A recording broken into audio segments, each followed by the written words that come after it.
Há um só Deus homem, de quem procedem todas as coisas. Tudo o que pertence à razão humana se reúne e, por assim dizer, se concentra nisto, que há um único Deus criador do universo. É por isso que o homem que tem razão não pensa e não pode pensar de outro modo pelo comum de seu entendimento.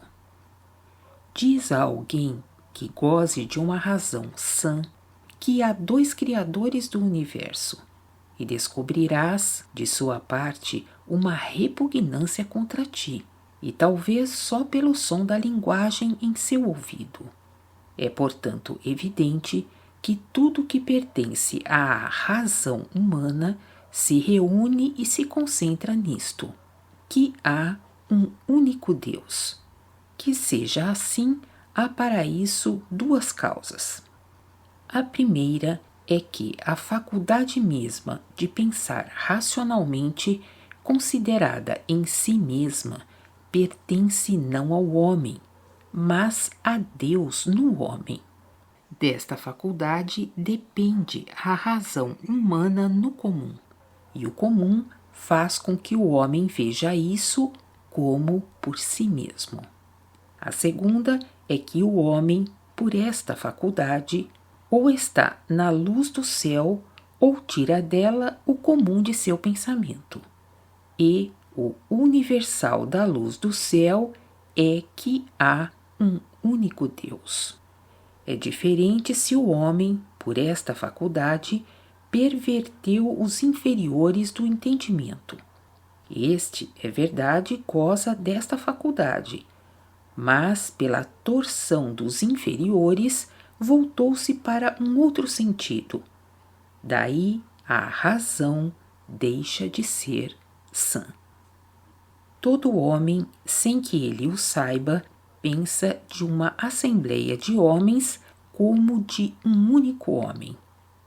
É mesmo por isso que percebe imediatamente quando se diz que um rei é a cabeça e os súditos o corpo, e também quando se diz que tal ou tal está no corpo comum, isto é, no reino.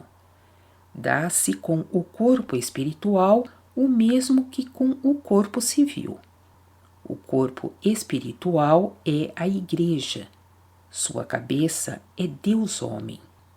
Por isso vê-se claramente como nesta percepção a Igreja aparece como homem. Se não se pensasse em um único Deus criador e conservador, mas se em lugar de pensar em um só, se pensasse em vários, nesta percepção ela apareceria como um único corpo sobre o qual haveriam várias cabeças. Assim, não como um homem, mas como um monstro. Se dissesse que estas cabeças têm uma única essência e que por isso fazem juntas uma única cabeça, daí não poderia resultar outra ideia senão que uma cabeça tem várias faces, ou que várias cabeças têm uma única face. Assim, a Igreja, nesta percepção, se apresentaria disforme.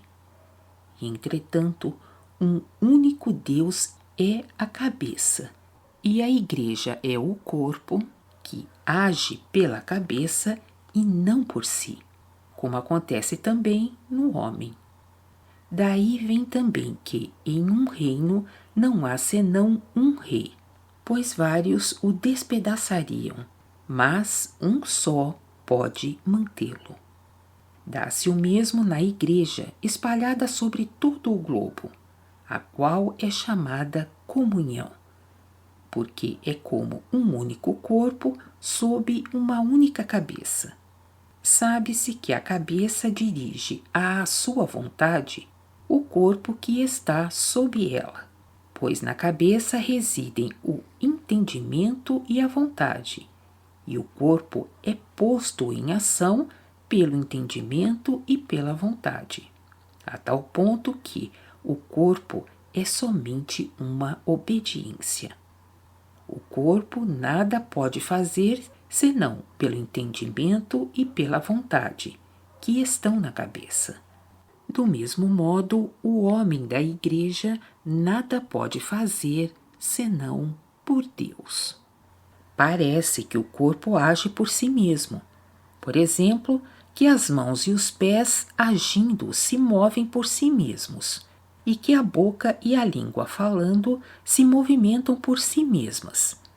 Entretanto, nada fazem por si mesmos, mas agem pela afeição da vontade e, por conseguinte, pelo pensamento do entendimento, que estão na cabeça.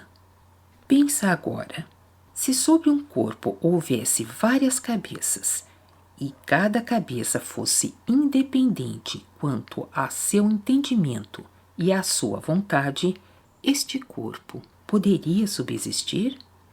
Entre elas não haveria o unânime, tal como o que pertence a uma só cabeça. Como acontece com a igreja, do mesmo modo acontece no céu, que se compõe de miríades de anjos. Se todos e cada um deles não elevasse seus olhos para um único Deus, eles cairiam um pelo outro e o céu seria dissipado.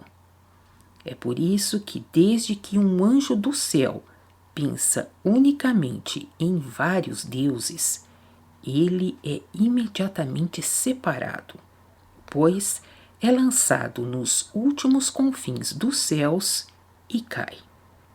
Como todo o céu e todas as coisas do céu se referem a um único Deus, é por isso que a linguagem angélica é tal que, por um certo acordo decorrente do acordo do céu, se termina em um.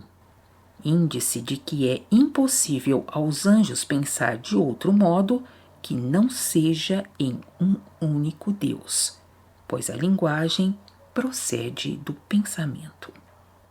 Que homem cuja razão é sã não deve perceber que o divino é indivisível e que não há vários infinitos, nem vários incriados, nem vários onipotentes, nem vários deuses?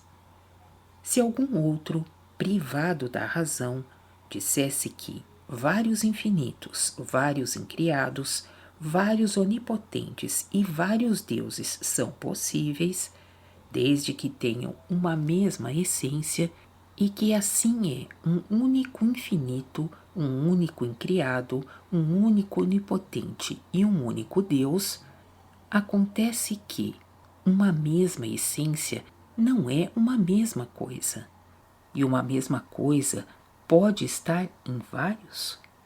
Se disser que um procede do outro, então aquele que procede de um outro não é Deus em si. E, entretanto, Deus em si é Deus, de quem procedem todas as coisas.